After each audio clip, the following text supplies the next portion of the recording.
Assalomu alaykum. Videoni o'tkazib yuborishga shoshilmang, sababi bu video anchadan beri siz qiziqib kelayotgan hayvonlarni boqish bo'yicha bo'ladi. Ya'ni uy hayvonlari. Ismim Azbek. Ko'p yildan beri har xil hayvonlar boqib kelaman, uy sharoitida ko'paytiraman, shunga qiziqaman. Sizda ham shunaqa qiziqishlar bo'lishi mumkin, lekin boqa olmagan bo'lishingiz mumkin. Men yangi challenge boshlamoqchiman.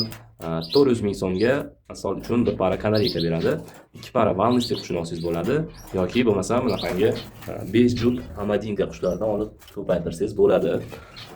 Shu challenge boshlamoqchiman yoki bo'lmasam quyon, baliq, ya'ni 400 mingga nima beradigan bo'lsa shuni olib ko'paytirib ko'rmoqchiman. Va bunda sizlarning yordamingizga kerak bo'ladi. Qanaqa qush olsak yaxshi? Kommentariyaga yozinglar yoki qaysi hayvonni boqib ko'paytirmoqchi bo'lgansiz va boqolmagansiz. Shu hayvonlarni olib boqishga harakat qilamiz. Videoga like bosing va qaysi hayvonni boqishga qiziqishingizni yozing. Assalomu alaykum. Ko'pchilik qush olishdan oldin xato qilishni boshlaydi. Siz shu xatoni qilmoqchi bo'lmasangiz, shu videoni oxirigacha ko'rishni tavsiya beraman. Ko'pchiligimiz qush boqishni shunaqa qafasda boshlaganmiz. Bu qafasda qush boqishingiz mumkin. Faqatgina qushni ko'paytiraman desangiz, bu eng katta xatolaringizdan bittasi bo'ladi. Sababini aytib o'taman sizga. Bu qafasda qush bemalol qanot qoqib ucholmaydi. Faqatgina sakrashi mumkin. Qush uchib turmasa, qafas kichkina bo'lsa, qush tez semirishga moyil bo'ladi. Ya'ni siz ko'paytirishdan oldin qushga vitaminlar, tuxum, shunga o'xshagan turli xil kuchli ovqatlarni berasiz. Buning ish oqibatida qushingiz uchib turmasa, tezda semiradi. Shuni hisobiga qushni ko'paytirish, bola olish juda ham qiyin bo'ladi. Qush boqish uchun bir juft kanareyka yoki bir juft valnisli boqaman desangiz, qafasingizni uzunligi o'rtacha 60-70 sm. Bo'yi bilan eni bo'lsa 40-50 sm bo'lishi kerak. Shunda qushingiz bemalol uchishi mumkin. Aytib o'tgandek qanot qoqib uchishi mumkin. Shuni hisobiga kuchliroq ovqat bergan taqdiringizda ham qush semirib ketmaydi va yaxshi bola olish imkoniyatini beradi. Sizda shunga o'xshash savollar bo'ladigan bo'lsa, bemalol kommentariyaga yozishingiz mumkin. Assalomu alaykum Hobbyuz kanal obunachilari. Bugun sizlar bilan qushlarimizni nar modasini ajratishni o'rganamiz.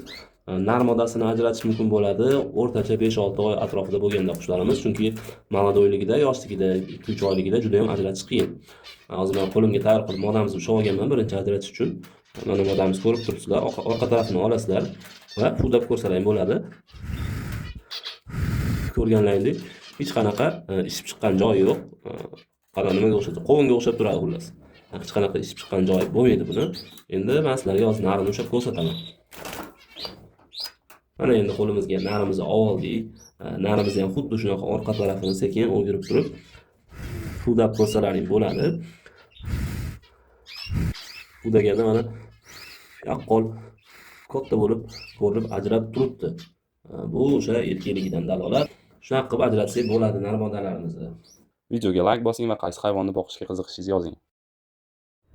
Assalomu alaykum. Videoni o'tkazib yuborishga shoshilmang, sababi bu videoda biz kanareyka qushlarimizni tuxumida plod bor yoki yo'qligini o'rganamiz. Buni plodini tekshirish kerak albatta, sababi qushingiz bo'sh tuxumlarni bosib yotgan holatda ham juda ham ko'p vaqt va energiya sarflab qo'yadi. Shuni oldini olish uchun buni plodini tekshirish kerak. Birinchi tuxumimizni qo'ydik, plodimiz bor, qizil tomirlari ko'rinib turibdi. Bu degani embrion rivojlanyapti. Bu juda ham yaxshi. Keyingi tuxumlarimizni ham tekshiramiz. Qush tuxumini tekshirayotganda juda ham ehtiyot bo'ling. Ayniqsa kanareyka, amadinkaning tuxumlari juda ham nozik bo'ladi. Sindirib qo'yishingiz mumkin.